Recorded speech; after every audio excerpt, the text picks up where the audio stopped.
എഴുന്നേൽക്കട്ടെ അപ്പോസ്തലർ, എഴുന്നേൽക്കട്ടെ പ്രവാചകർ, എഴുന്നേൽക്കട്ടെ സുവിശേഷകർ, ഉണർവോടെ സുവിശേഷം ഘോഷിക്കാം. ഭാരതം ഉണരണം, യേശുവിൽ വളരണം, എന്നെ ഉപയോഗിക്കൂ നാഥാ, എന്നെ ഉപയോഗിക്കൂ നാഥാ.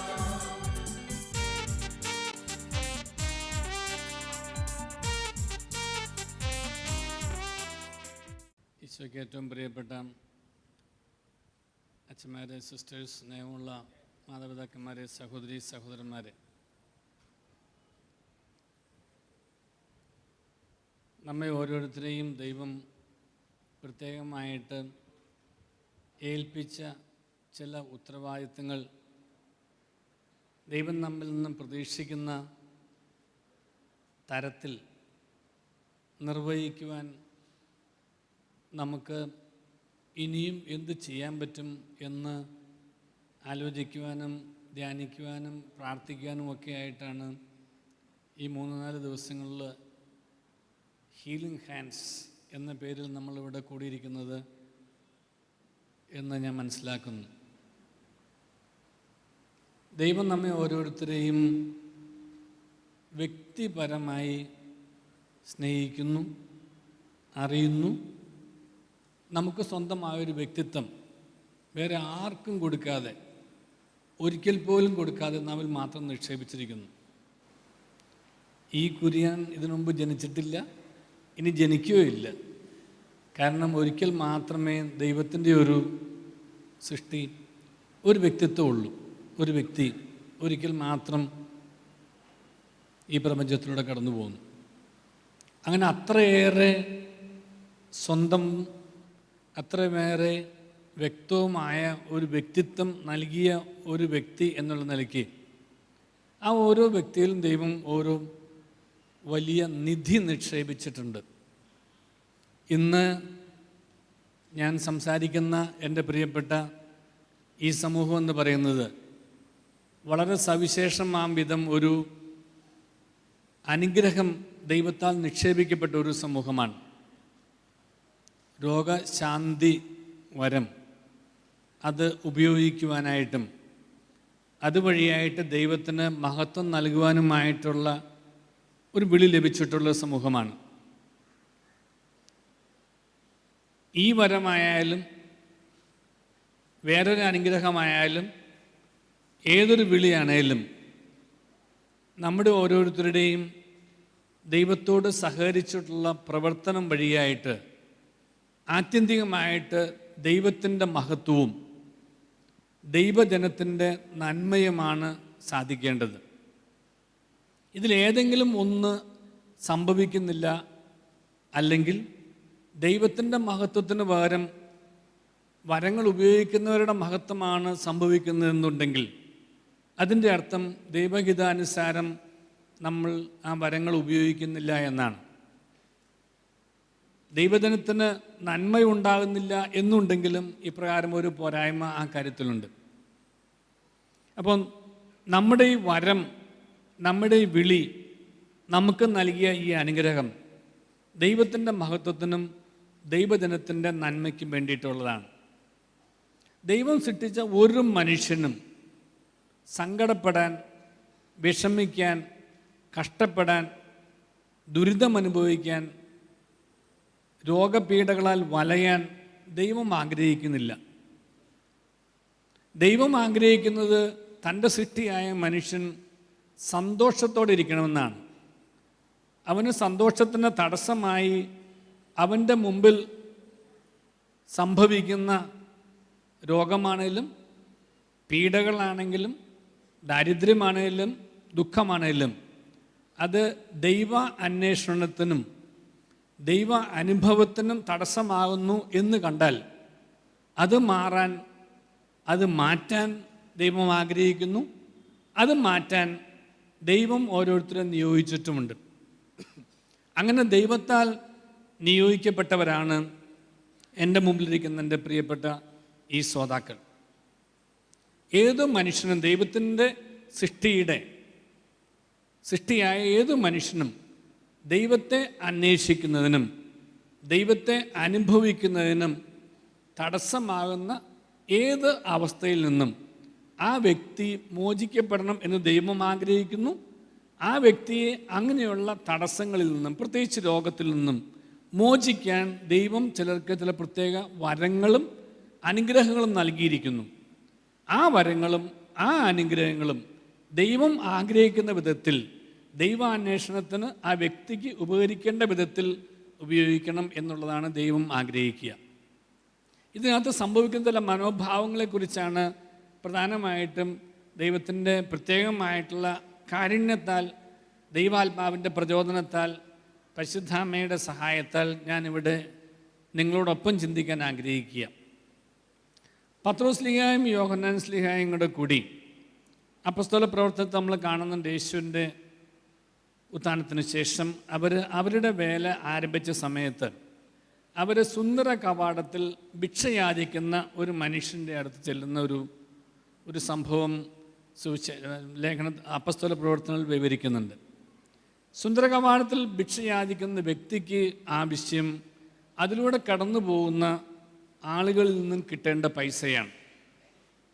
പക്ഷേ ദൈവം അനുഗ്രഹങ്ങൾ നൽകിയ, ദൈവം വരം നൽകിയ, സൗഖ്യവരം നൽകിയ പത്രോസ് ശ്ലീഹായ്ക്കും യോഹന്നാൻ ശ്ലീഹായ്ക്കും ഒരു കാര്യം തിരിച്ചറിയാൻ പറ്റുന്നു. ആ തിരിച്ചറിയാൻ പറ്റുന്നത് എന്താണ് എന്ന് ചോദിച്ചാൽ, അവിടെ ഭിക്ഷയാചിക്കുന്ന വ്യക്തിക്ക് തങ്ങളിൽ നിന്നും കിട്ടേണ്ട നാണയത്തുട്ടല്ല ആവശ്യമെന്നും, അവിടെ ഈ വ്യക്തിക്ക് ദൈവ അന്വേഷണത്തിനും ദൈവ അനുഭവത്തിനും തടസ്സമായി നിൽക്കുന്ന അവൻ്റെ അസുഖമാണ് തങ്ങളെ ഏൽപ്പിച്ചിരിക്കുന്ന ഉത്തരവാദിത്തങ്ങൾ നിർവഹണം വഴി സാധിക്കേണ്ടത് എന്നുള്ള തിരിച്ചറിവാണ്. ഈ തിരിച്ചറിവാണ് രണ്ടാം ഭാഗത്തേക്ക് പ്രവേശിക്കുന്നത്.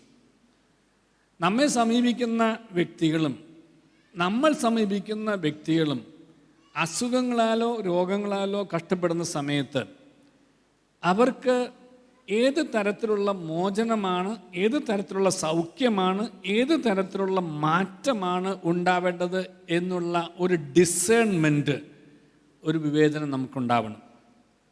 എല്ലാ രോഗികൾക്കും കിട്ടാനുള്ള സൗഖ്യമായിട്ട് പ്രയോഗിക്കാനുള്ള വരമായിട്ട് ദൈവം രോഗശാന്തി വരം അനുവദിച്ചിട്ടില്ല. എല്ലാ രോഗങ്ങളും ഇപ്രകാരമുള്ള വരങ്ങളുടെ ഉപയോഗം വഴി സുഖമാക്കപ്പെടണം എന്നും ദൈവം ആഗ്രഹിക്കുന്നുണ്ട് എന്ന് എനിക്ക് തോന്നിയിട്ടില്ല. എൻ്റെ വിനീതമായൊരു കാഴ്ചപ്പാടിലും പഠനത്തിലും ഏത് വ്യക്തികൾക്ക് ദൈവാനുഭവത്തിന് തടസ്സമുണ്ടാവുന്ന രോഗമാണോ ആ രോഗം സുഖമാകണമെന്നും ആ രോഗത്തിൻ്റെ സൗഖ്യത്തിനായിട്ട് ഈ വരം ഉപയോഗിക്കപ്പെടണം എന്നുമാണ് ദൈവം ആഗ്രഹിക്കുക. അപ്പോൾ ഈ രോഗശാന്തി വരം ഉപയോഗിക്കുന്ന ഏത് വ്യക്തിയും ആദ്യമേ അറിയേണ്ടത് നമ്മളുടെ അടുത്ത് വരുന്ന അല്ലെങ്കിൽ നമ്മൾ കണ്ടുമുട്ടുന്ന രോഗികൾക്ക് സൗഖ്യം ദൈവം ആഗ്രഹിക്കുന്നുണ്ടോ എന്നുള്ളതാണ്. ദൈവം ആഗ്രഹിക്കുന്ന സൗഖ്യമാണ് എന്നുണ്ടെങ്കിൽ ആ വ്യക്തിയോട് അത് അറിയിക്കലാണ് രണ്ടാമത്തെ ഘടകം എന്നാണ് എൻ്റെ ഒരു വിനീതമായ അഭിപ്രായം. അത് അറിയിക്കുന്ന സമയത്ത് ദൈവം നിന്നെ സൗഖ്യമാക്കാൻ ആഗ്രഹിക്കുന്നു എന്നുള്ള ഒരു അറിയിപ്പ് കൊടുക്കുന്നത് വഴിയായിട്ട് ആ വ്യക്തിയോട് ആവശ്യപ്പെടുന്നത് ദൈവത്തിൻ്റെ പദ്ധതിയോട് സഹകരിക്കുന്ന ഒരു നടപടി അല്ലെങ്കിൽ ഒരു റെസ്പോൺസ്, ഒരു പ്രതികരണം നിൻ്റെ ഭാഗത്തു നിന്നും ഉണ്ടാവണമെന്നാണ്. ദൈവത്തിൻ്റെ പദ്ധതി അനുസരിച്ച് നീ സൗഖ്യമാക്കപ്പെടണം ദൈവം ആഗ്രഹിക്കുന്നു. പക്ഷെ നിൻ്റെ സഹകരണം ആവശ്യമാണ്. നിൻ്റെ സഹകരണം എന്നുള്ളത് നിനക്ക് ദൈവത്തിൻ്റെ ഈ സൗഖ്യത്തിൽ, ദൈവം നൽകുന്ന സൗഖ്യത്തിലുള്ള വിശ്വാസമാണ്. നിനക്ക് ദൈവം നൽകാൻ ആഗ്രഹിക്കുന്ന ഒരു സൗഖ്യത്തിൽ നിനക്ക് വിശ്വാസമുണ്ട്. അതുകൊണ്ടാണ് മിക്കവാറും രോഗശാന്തി നടക്കുന്ന സമയങ്ങളിലെല്ലാം സുഖം പ്രാപിക്കത്തക്ക വിശ്വാസം ഉണ്ടെന്ന് കണ്ടിട്ടാണ് ഈ സൗഖ്യം നൽകുന്നത്. അപ്പോൾ ഇപ്രകാരം ആ വ്യക്തിയോട് പറയണം, ദൈവം സൗഖ്യമാക്കാൻ ആഗ്രഹിക്കുന്നു, അതിന് സഹകരിക്കാൻ തയ്യാറുണ്ടെന്നുള്ളതാണ്. ഈ സഹകരിക്കാൻ തയ്യാറുണ്ടെന്നുള്ള മനോഭാവത്തെ ബത്സേദ കുളക്കരയിലെ രോഗശാന്തി സമയത്ത് നമുക്ക് കാണാൻ കഴിയും.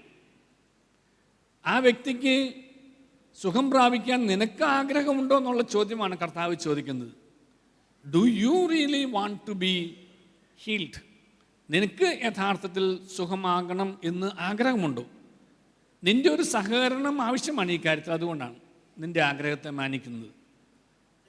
വീണ്ടും ഈ സുന്ദരകവാടത്തിലുള്ള വ്യക്തിയോട് അവനാവശ്യം പൈസയുടെ ഒരു സഹായമല്ല, അവനാവശ്യം ദൈവത്തിൻ്റെ ആ അത്ഭുതകരമായ ഒരു സൗഖ്യമാണ് തിരിച്ചറിഞ്ഞിട്ട് അദ്ദേഹത്തോട് പറയുന്ന ഒരു വാചകമുണ്ട്.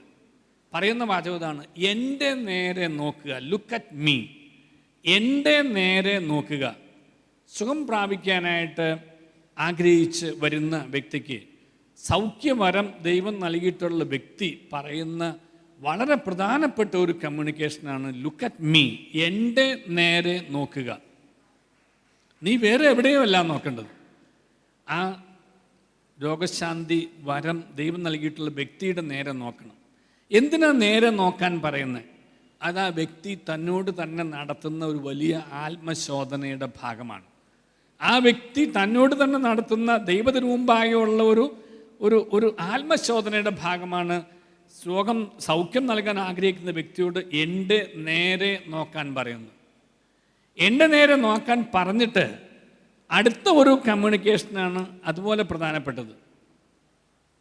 ശ്ലീഹ പറയുന്നു, എൻ്റെ കയ്യിൽ സ്വർണമോ വെള്ളിയോ ഇല്ല. നിനക്ക് സ്വർണമോ വെള്ളിയോ തന്ന് നിന്നെ സാമ്പത്തികമായിട്ടുള്ളൊരു ഉയർച്ച നടത്തി നിന്റെ ദാരിദ്ര്യത്തിൻ്റെ അവസ്ഥയിൽ നിന്ന് മോചിപ്പിക്കുന്ന അത്ഭുതമല്ല ഞാൻ നിന്നിൽ പ്രവർത്തിക്കാൻ ആഗ്രഹിക്കുക.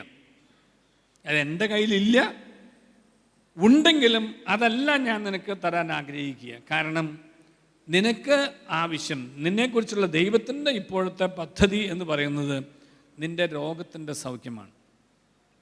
അപ്പോൾ നമ്മുടെ കയ്യിൽ അവൻ പ്രതീക്ഷിക്കുന്നത് ഇല്ല എന്ന് വ്യക്തമാക്കാനും എൻ്റെ കയ്യിൽ എന്തുണ്ട് എന്ന് വ്യക്തമാക്കാൻ, എന്തില്ല എന്ന് പറഞ്ഞിട്ടാണ് പത്രോസ്ലീഹ പറയുന്നത് എന്തുണ്ട് എന്നുള്ളത്.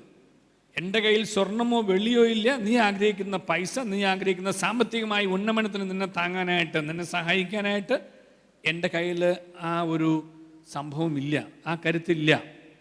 പക്ഷെ എൻ്റെ കയ്യിൽ ഒന്നുണ്ട്, അത് യേശു ക്രിസ്തുവാണ്. യേശു എന്നിലുണ്ട്. ആ യേശുവാണ് നിന്റെ സമ്പത്തായി നീ അനുഭവിക്കാൻ പോകുന്നത്. നിന്റെ സമ്പത്തായി നീ അനുഭവിക്കാൻ പോകുന്ന യേശു നിന്നെ സൗഖ്യമാക്കാൻ ആഗ്രഹിക്കുന്നു. ആ യേശുവിൻ്റെ നാമത്തിൽ നിന്നോട് പറയുന്നു, എഴുന്നേറ്റ് നടക്കുക. എഴുന്നേറ്റ് നടക്കുക എന്ന് പറയുന്നത് അദ്ദേഹം ഒരു മുടന്തനായിരുന്നത് കൊണ്ട് മാത്രമാണ് എന്ന് ഞാൻ വിശ്വസിക്കുന്നില്ല. അവിടെയും അതിൻ്റെ ഒരു വ്യാഖ്യാനം, ഒരു അൽമായനടുത്ത വ്യാഖ്യാനം ഞാൻ നൽകാൻ ആഗ്രഹിക്കുന്നത്, ആ മുടന്തനായിരുന്ന ഒരു അവസ്ഥയുണ്ട്. എല്ലാവരാലും മാറ്റി നിർത്തപ്പെട്ട് എല്ലാവരുടെയും മുമ്പിൽ ഒരു ഭിക്ഷക്കാരനായി സമൂഹത്തിൻ്റെ അവഹേളനങ്ങൾ അല്ലെങ്കിൽ സമൂഹത്തിൻ്റെ എച്ചിലുകൾ മാത്രം സ്വീകരിച്ച് ആ ചില്ലറ പൈസകൾ എണ്ണി തൂക്കിയിരുന്ന ആ ഒരു ഭിക്ഷക്കാരൻ. ദൈവം നിന്നെ അപ്രകാരം അവഗണിക്കപ്പെട്ടവനോ തിരസ്കരിക്കപ്പെട്ടവനോ പിന്തള്ളപ്പെട്ടവനോ ആയി, പുറന്തള്ളപ്പെട്ടവനോ ആയി കണക്കാക്കാൻ ആഗ്രഹിക്കുന്നില്ല. നീ അവിടെ നിന്ന് എഴുന്നേൽക്കണം. That you have to do. അത് നീ ചെയ്യണം. നീ എഴുന്നേൽക്കണം. നിന്റെ അവസ്ഥയിൽ നിന്നും ദൈവം നിന്റെ കൈ പിടിച്ച് ഉയർത്താൻ ആഗ്രഹിക്കുന്നു. പക്ഷേ നീ കൈ കൊടുക്കാൻ തയ്യാറാവണം. നീ ദൈവത്തിൻ്റെ കരം പിടിച്ച് എഴുന്നേൽക്കാനും തയ്യാറാണ്. നീ എഴുന്നേറ്റ് നടക്കണം. നീ ഇപ്രകാരം കൂച്ച് വിലങ്ങ് ഇടപെട്ട് ആ ഒരു വരാന്തയുടെ മൂലയ്ക്ക് ഒതുങ്ങിക്കഴിഞ്ഞ് നിൽക്കേണ്ടവനല്ല. നീ എഴുന്നേൽക്കണം. നീ ആ അവസ്ഥയിൽ നിന്നും എഴുന്നേക്കണം. ദൈവം നിന്നെ സ്നേഹിക്കുന്നു, ദൈവം നിന്നെ ഉയർത്തുന്നു, ദൈവം നിന്നെ പരിഗണിക്കുന്നു. നീ എഴുന്നേക്കണം, എഴുന്നേറ്റ് നീ നടക്കണം. എന്തിനാ നടക്കുന്നത്? അത്ഭുതകരമായ രോഗശാന്തി സ്വീകരിച്ച എല്ലാവരും, കർത്താവിൻ്റെ എന്ന് രോഗശാന്തി സ്വീകരിച്ച എല്ലാവരും അവർ ചെയ്യുന്ന അടുത്തൊരു നടപടിയുണ്ട്. അവർ ദൈവത്തെ സ്തുതിക്കുന്നു, ചിലർ പിന്നാലെ പോകാൻ ആഗ്രഹിക്കുന്നു. അപ്പോൾ കർത്താവ് പറയുന്നു, നീ പോയി നിൻ്റെ അവിടെ ചെന്ന്, നീ വീട്ടിൽ ചെന്ന്, നാട്ടിൽ ചെന്ന് പറയാമെന്ന് പറയുന്നു. അപ്പം ഒരു ഫോളോ അപ്പ് ഉണ്ട് രോഗശാന്തിക്ക്. ആ രോഗശാന്തിയുടെ ഫോളോ അപ്പ് എന്ന് പറയുന്നത് നിനക്ക് കിട്ടിയ അനുഭവത്തെ നീ പ്രഘോഷിക്കുക എന്നുള്ളതാണ്. നിനക്ക് കിട്ടിയ ദൈവ അനുഭവത്തെ നീ പ്രഘോഷിക്കാൻ തയ്യാറാവുന്നില്ല എന്നുണ്ടെങ്കിൽ നിന്റെ സൗഖ്യം അതിൽ തന്നെ അപൂർണമാവും. കാരണം ദൈവം നിന്നിൽ ഇടപെട്ടു എന്നും ദൈവം നിന്നെ സൗഖ്യപ്പെടുത്തി എന്നും ദൈവം നിന്നെ മോചിച്ചു എന്നും ദൈവം നിന്നെ മുഖ്യധാരയിലേക്ക്, സമൂഹത്തിൻ്റെ മുഖ്യധാരയിലേക്ക് കൊണ്ടുവന്നു എന്നും ജനം അറിയണം. അത് നീ നൽകുന്ന സാക്ഷ്യമാണ്. ആ സാക്ഷ്യം നൽകാൻ തയ്യാറാവാതെ, ആ സാക്ഷ്യത്തിനകത്തുള്ള ഒന്നാം ഭാഗമാണ് ഒരു അക്നോളജ്മെൻറ്റ്, അത് ഏറ്റുപറച്ചിലാണ്. ഈ അക്നോളജ്മെൻ്റാണ് 10 കുഷ്ഠരോഗികളുള്ള 9 പേർക്കും കിട്ടാതെ പോയത്. അവർ 10 പേരും സൗഖ്യം പ്രാപിച്ചു, പക്ഷെ ഒരാൾ മാത്രമേ തിരിച്ചു വന്ന് ദൈവത്തെ മഹത്വപ്പെടുത്തിയുള്ളൂ എന്ന് പറയുന്നു. ആ 10 പേർക്കും കുഷ്ഠം മാറി, പക്ഷെ ഒരാൾക്ക് അഡീഷണലായിട്ടുള്ള ഒരു സൗഖ്യവും കൂടെ കിട്ടി. തിരിച്ചു വന്ന് തനിക്ക് ദൈവം നൽകിയ അനുഗ്രഹത്തെ ഏറ്റുപറഞ്ഞ് ദൈവത്തെ മഹത്വപ്പെടുത്തിയ വ്യക്തിക്ക് ശരീരത്തിലെ കുഷ്ഠത്തോടൊപ്പം മനസ്സിലെ കുഷ്ഠവും കൂടെ മാറിക്കിട്ടി. ആ മനസ്സിലെ കുഷ്ഠം മാറിക്കിട്ടിയപ്പോഴാണ് ഉൾക്കാഴ്ച ഉണ്ടായത്. കണ്ണ് തുറന്നു. ആ മനസ്സിലെ ഉൾക്കണ്ണ് തുറന്നു കഴിഞ്ഞപ്പോൾ ആ വ്യക്തിക്ക്, ആ കുഷ്ഠരോഗിക്ക് ഇനി താൻ ദൈവത്താൽ രക്ഷിക്കപ്പെട്ട ദൈവത്തിൻ്റെ മകനാണ് എന്നും ദൈവത്തിൻ്റെ മകനെടുത്ത സ്വാതന്ത്ര്യത്തോടും സ്നേഹത്തോടും അവകാശത്തോടും കൂടി ദൈവത്തിൻ്റെ കൂടെ നടക്കാൻ തനിക്ക് യോഗ്യതയുണ്ട് എന്നുള്ള തിരിച്ചറിവും ആ ദൈവിക പദ്ധതിയോട് സഹകരിച്ച് ഇനി തൻ്റെ ജീവിതം മുന്നോട്ട് കൊണ്ടുപോകാനായിട്ടുള്ള ഒരു ആഗ്രഹവും. ഈ ഒരു ഫോളോ അപ്പ് സൗഖ്യം കിട്ടുന്ന വ്യക്തിയെ സംബന്ധിച്ചിടത്തോളം വളരെ പ്രധാനപ്പെട്ടതാണ്. രോഗശാന്തിയിൽ രോഗത്തിന് ശമനവും രോഗിക്ക് ശാന്തിയും ലഭ്യമാകണം. 2 വശങ്ങൾ അതിനകത്തുണ്ട്. കേവലമായിട്ട് രോഗശമനം മാത്രം കിട്ടുന്ന വ്യക്തിക്ക് ദൈവ അനുഭവം ഉണ്ടാവില്ല. രോഗശാന്തി രോഗിയുടെ ശാന്തിയാണ്. രോഗത്തിൻ്റെ ശമനവും രോഗിയുടെ ശാന്തിയുമാണ്. രോഗിക്ക് ശാന്തി ലഭിക്കുന്നത് ദൈവം അവനിൽ വസിക്കുകയും ദൈവം അവനിൽ പ്രവർത്തിക്കുകയും ദൈവത്തിൻ്റെ പ്രവൃത്തിയോടൊത്ത് അവൻ സഹകരിക്കുകയും ചെയ്യുമ്പോഴാണ്. വഴികൾ മാറി ചവിട്ടാൻ തയ്യാറാവുമ്പോഴാണ്. നടന്ന വഴിയിലൂടെ വീണ്ടും നടന്നാൽ ആ രോഗം വീണ്ടും വരും. നമ്മൾ ഡെങ്കു പനി പടരുന്ന സ്ഥലത്ത് കൊതുകുകളുള്ള സ്ഥലമാണ് എന്ന് അവിടെ ജീവിക്കുന്ന ഒരു വ്യക്തി, അല്ലെങ്കിൽ അവിടെ പ്രവർത്തിയെടുക്കുന്ന വ്യക്തി, ആ കൊതുകുകൾ ഉള്ളിടത്തോളം കാലം അവിടെ ചെന്നാൽ വീണ്ടും ആ പനി വരും. അപ്പോൾ നമ്മൾ ആ വഴി മാറണം, അല്ലെങ്കിൽ കൊതുക് അവിടെ നിന്ന് പോകണം. കൊതുക് അവിടെ വിട്ട് പോകുന്നില്ല, കൊതുക് അവിടെയുണ്ട്. നമ്മൾ വഴി മാറണം. നമ്മൾ നടന്ന വഴികളിലൂടെ നമ്മളിൽ നാം ഏറ്റുവാങ്ങിയ ചില അസുഖങ്ങൾ, രോഗങ്ങൾ, പീഡകൾ, ദുഃഖങ്ങൾ, ദുരിതങ്ങൾ, അവയിൽ നിന്നും ദൈവം നമ്മെ മോചിപ്പിച്ച് കഴിഞ്ഞാൽ ആ ദൈവം മോചിപ്പിച്ച വ്യക്തി എഴുന്നേറ്റ് നടക്കണം. നടക്കേണ്ടത് ദൈവത്തിങ്കിലേക്കാണ്. നടക്കേണ്ടത് പുറകോട്ടല്ല. അവൻ നടന്ന വഴിയിൽ നിന്നും തന്നിലേക്ക് അസുഖം ബാധിച്ച വഴികളിലേക്കുള്ള പുറകോട്ടുള്ള നടപ്പല്ല, മുന്നോട്ടുള്ള നടപ്പാണ്.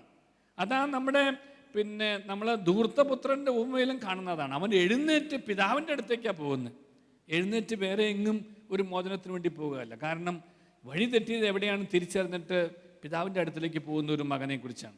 ഇപ്രകാരം നമ്മുടെ സുന്ദരകവാടത്തിൽ നടന്ന ആ വ്യക്തിയോട്, അവിടെ ഇരുന്ന മുടന്തനായ വ്യക്തിയോട് എഴുന്നേറ്റ് നടക്കാൻ പറയണം. എൻ്റെ കയ്യിൽ സ്വർണമോ വെള്ളിയോ ഇല്ല, എൻ്റെ കയ്യിൽ ഉള്ളത് ദൈവമാണ്. ദൈവം നിന്നെ ഭിക്ഷാടകനായി രാജകനായി തുടരാൻ ആഗ്രഹിക്കുന്നില്ല. ദൈവം നിന്നെ മോചിക്കാൻ ആഗ്രഹിക്കുന്നു. നിനക്ക് ആവശ്യമുള്ളത് പൈസയല്ല, നിനക്ക് ആവശ്യമുള്ളത് സൗഖ്യമാണ്. ആ സൗഖ്യത്തിന് നിനക്ക് ആഗ്രഹമുണ്ടെങ്കിൽ നീ എഴുന്നേക്കണം, നിൻ്റെ അവസ്ഥയിൽ നീ എഴുന്നേക്കണം, നീ എഴുന്നേറ്റ് നടക്കുകയും ചെയ്യണം. ഇത്രയും ഒരു സ്റ്റെപ്സ് ആ ഒരു സൗഖ്യത്തിൽ കാണുന്നുണ്ട്. പൗലോസ്ലീഹയുടെ ഒരു രോഗശാന്തി അവിടെ അടുത്തൊരു ഭാഗത്ത് കാണുന്നുണ്ട്. പൗലോസ്ലീഹ രോഗശാന്തി ശുശ്രൂഷ നടത്തുന്ന സമയത്ത് അദ്ദേഹം ഇപ്രകാരം ഒരു മുടന്തനായ മനുഷ്യനെ വീണ്ടും കാണുന്നു. മുടന്ത് എന്നുള്ളത് നമ്മുടെ രോഗശാന്തിയിൽ വളരെ പ്രധാനപ്പെട്ട ഒരു രോഗമാണ്. പലതരം രോഗങ്ങളെ ക്ലാസിഫൈ ചെയ്യാന്നുണ്ടെങ്കിൽ മുടന്ത് ഒരു രോഗം തന്നെയാണ്. മുടന്ത് എന്നുള്ളത് മനുഷ്യനെ തളച്ചിടുന്നതും മനുഷ്യനെ തളർത്തിയിടുന്നതുമായ ഒരു അവസ്ഥയാണ്. തളച്ചിടുന്നതും തളർത്തിയിടുന്നതുമായ മനുഷ്യനെ തളച്ച് കൂച്ചുവലങ്ങ് ഇട്ട് കിടക്കുന്ന ബന്ധനത്തിൽ നിന്നും മനുഷ്യൻ്റെ ചില തെറ്റായ കെട്ടുപാടുകൾ പിണഞ്ഞ് മനുഷ്യൻ തളർന്നു കിടക്കുന്ന അവസ്ഥയിൽ നിന്നും ഉള്ളൊരു മോചനമാണ് യഥാർത്ഥത്തിൽ മുടന്തന് ലഭിക്കുന്ന സൗഖ്യത്തിൻ്റെ ഒരു ആത്മീയ വശം എന്ന് പറയുന്നത്. പൗലോസ്ലീഹ ആ വ്യക്തിയെ കണ്ടിട്ട് അവന് സുഖം പ്രാപിക്കാൻ തക്ക വിശ്വാസം ഉണ്ട് എന്ന് കണ്ടിട്ടാണ് അവനോട് എഴുന്നേറ്റ് നടക്കാൻ പറയുന്നത്. അവൻ്റെ വിശ്വാസത്തിൻ്റെ തലമുണ്ടാവണം. സൗഖ്യം നൽകാൻ പോകുന്ന വ്യക്തിക്കും സൗഖ്യം സ്വീകരിക്കാൻ പോകുന്ന വ്യക്തിക്കും ഉണ്ടാകേണ്ട വിശ്വാസ തലം ഒന്ന് തന്നെയാണ്. ഏതെങ്കിലും ഒരു വ്യക്തിയുടെ വിശ്വാസം കുറഞ്ഞാൽ ആ വരത്തിൻ്റെ ഉപയോഗം അവിടെ നടക്കില്ല. രണ്ടുപേർക്കുണ്ടാവണം. ദൈവം എൻ്റെ കരങ്ങളിലൂടെ, ദൈവം എന്നിലൂടെ ഈ വ്യക്തിയെ അവൻ്റെ തളർച്ചയിൽ നിന്നും അവൻ്റെ തകർച്ചയിൽ നിന്നും മോചിക്കാൻ ആഗ്രഹിക്കുന്നു. അത് രോഗശാന്തിയിലൂടെയാണ് എന്നുള്ള ആ ദൃഢമായ വിശ്വാസവും ദൈവം നൽകിയ സിദ്ധിയിലുള്ള ബോധ്യവും അത് ഉപയോഗിക്കാനായിട്ട് പ്രയോഗിക്കാനായിട്ട് സ്വീകർത്താവിന് ഉണ്ടാവേണ്ട ആ ഒരു വിശ്വാസത്തിൻ്റെ തലവും, ആ രണ്ട് തലവും ഒരേപോലെ ആകുമ്പോൾ മാത്രമേ ഈ രോഗശാന്തി വരത്തിൻ്റെ ഉപയോഗം നടക്കുന്നുള്ളൂ. രോഗശാന്തി നൽകുന്ന വ്യക്തിയുടെ വിശ്വാസം കുറഞ്ഞാലും അല്ലെങ്കിൽ രോഗശാന്തി നൽകുന്ന വ്യക്തിക്ക് മറ്റ് ദുരുദ്ദേശങ്ങളിലൂടെ വിശ്വാസത്തിന് ഒരു മങ്ങലേറ്റാലും ആ സൗഖ്യം ലഭിക്കുന്ന വ്യക്തിയുടെ സൗഖ്യം താൽക്കാലികമായ ഒരു ശാരീരിക അനുഭവമായിരിക്കും, സൗഖ്യത്തിൻ്റെ സമ്പൂർണതയായിരിക്കുകയില്ല. സൗഖ്യത്തിൻ്റെ സമ്പൂർണതയാണ് കർത്താവ് കൊടുക്കാൻ ആഗ്രഹിക്കുന്നത്, കേവലമായ ഒരു ശാരീരിക സൗഖ്യത്തിൻ്റെ അനുഭവം മാത്രമല്ല. കർത്താവായ യേശു ക്രിസ്തുവിൻ്റെ നാമത്തിൽ നൽകുന്ന സൗഖ്യം എന്നുള്ളത് ഒരു ഇനീഷ്യേഷനാണ്, തുടക്കമാണ്, ഒരു അടയാളമാണ്. അതിൻ്റെ തുടർച്ചയും അതിൻ്റെ അന്ത്യവും എന്ന് പറയുന്ന രക്ഷയാണ്. അപ്പോൾ ശാരീരികമായ സൗഖ്യത്തിൻ്റെ തുടർച്ചയായിട്ട് രക്ഷയുടെ അനുഭവം, മോചനത്തിൻ്റെ അനുഭവം, രക്ഷിക്കപ്പെട്ടതിൻ്റെ ആ ഒരു അനുഭവം ലഭിക്കാത്ത അവസ്ഥ ഉണ്ട് എന്നുണ്ടെങ്കിൽ ആ രോഗശാന്തി വരത്തിൻ്റെ ഉപയോഗം അവിടെ തന്നെ അപൂർണമാണ്. പൗലോസ്ലീഹ സുഖം പ്രാപിക്കാൻ തക്ക വിശ്വാസം ഉണ്ട് എന്ന് കണ്ടിട്ടാണ് അവൻ്റെ വിശ്വാസത്തിൻ്റെ തലമാണ് അവിടെ ഉയർത്തുന്നത്. ആ വിശ്വാസത്തിൻ്റെ തലത്തിലേക്ക് ആ വ്യക്തി വരുന്നില്ല എന്നുണ്ടെങ്കിൽ എനിക്ക് ആവശ്യമുള്ളത് കേവലമായിട്ടുള്ള എൻ്റെ മുടന്ത് മാറലോ കാഴ്ച കിട്ടലോ അല്ലെങ്കിൽ എൻ്റെ സംസാരശേഷി വീണ്ടും കിട്ടലോ അല്ലെങ്കിൽ എൻ്റെ കേൾവി ശക്തി വീണ്ടും കിട്ടലോ മുഴ മാറലോ അങ്ങനെയുള്ള ഒരു ശാരീരികമായിട്ടുള്ള രോഗത്തിൻ്റെ സൗഖ്യം മാത്രമല്ല എന്നും അത് എനിക്ക് ദൈവത്തെ അന്വേഷിക്കുന്നതിലും ദൈവത്തെ അനുഭവിക്കുന്നതിലും തടസ്സമായി നിന്ന അവസ്ഥയിൽ നിന്ന് പൂർണ്ണമായും മാറിയിട്ട് ഞാനൊരു ദൈവം മകനും ദൈവം മകളുമായി ആ ദൈവത്തിൻ്റെ മകനും മകളും എന്നുള്ള നിലയ്ക്കുള്ള സ്വാതന്ത്ര്യവും സ്നേഹവും അവകാശവും അനുഭവിക്കുന്ന തലത്തിലേക്ക് ഒരു വ്യക്തിയെ ഉയർത്തലാണ് ആ വിശ്വാസം. ആ വിശ്വാസത്തിൻ്റെ തലത്തിലേക്ക് അവിടെ എത്തിക്കഴിയുമ്പോൾ മാത്രമേ യഥാർത്ഥത്തിൽ രോഗശാന്തിയുടെ സമ്പൂർണ്ണമായിട്ടൊരു ഉപയോഗം ഉണ്ടാകുന്നുള്ളൂ. പൗലോസ്ലീഹ ഇപ്രകാരം ഒരു അത്ഭുതകരമായ രോഗശാന്തി കൊടുത്തു കഴിഞ്ഞപ്പോൾ അവിടെ ഉണ്ടായിരുന്ന സാധാരണക്കാരായ മനുഷ്യർ നമ്മൾ പലർക്കും സംഭവിക്കുന്ന പോലെ രോഗശാന്തി നൽകിയ വ്യക്തിയെ പൂജിക്കാൻ തുടങ്ങി.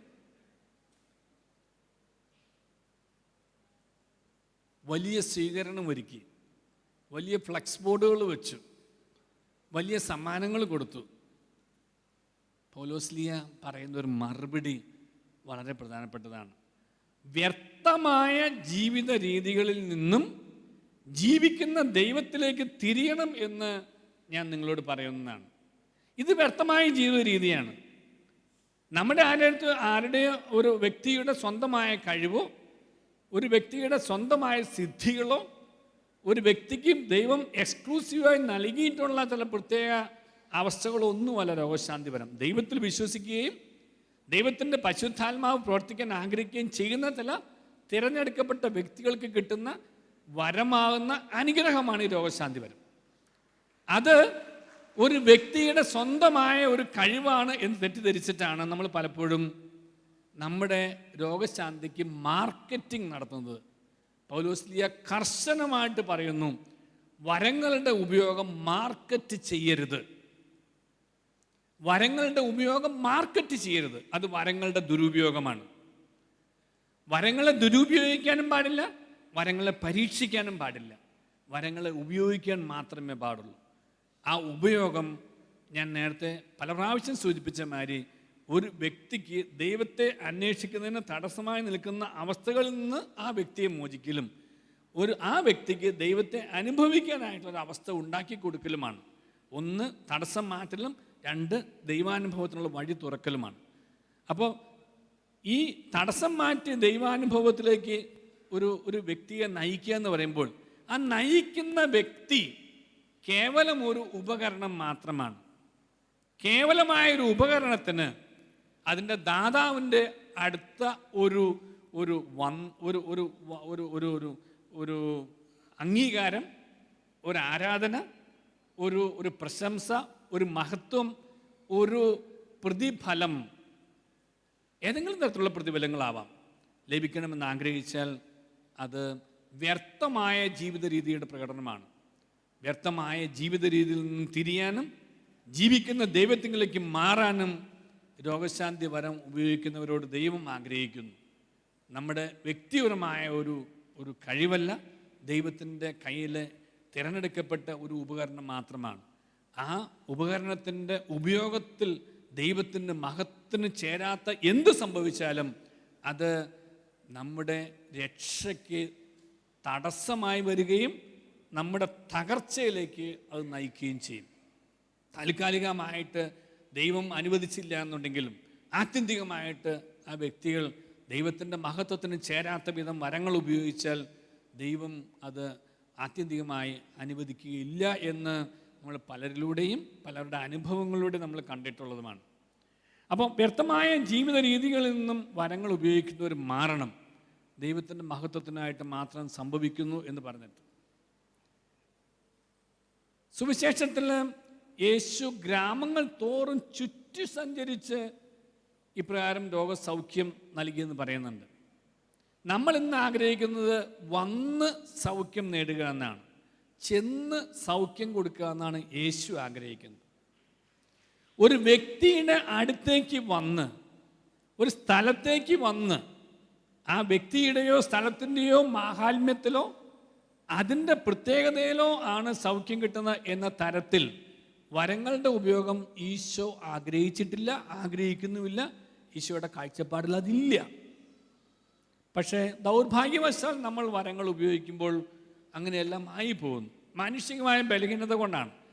ദൈവം നമ്മോട് കർശനമായി പറയുന്നു, വരങ്ങളുടെ ഉപയോഗം അത് ലഭിക്കാൻ അർഹതയുള്ള വ്യക്തികളുടെ അടുത്ത് ചെന്ന് കൊടുക്കേണ്ടതാണ്, അന്വേഷിച്ച് ചെന്ന് കൊടുക്കേണ്ടതാണ്. വന്ന് മേടിക്കാനല്ല, ചെന്ന് കൊടുക്കാനാണ് ദൈവം ആഗ്രഹിക്കുക.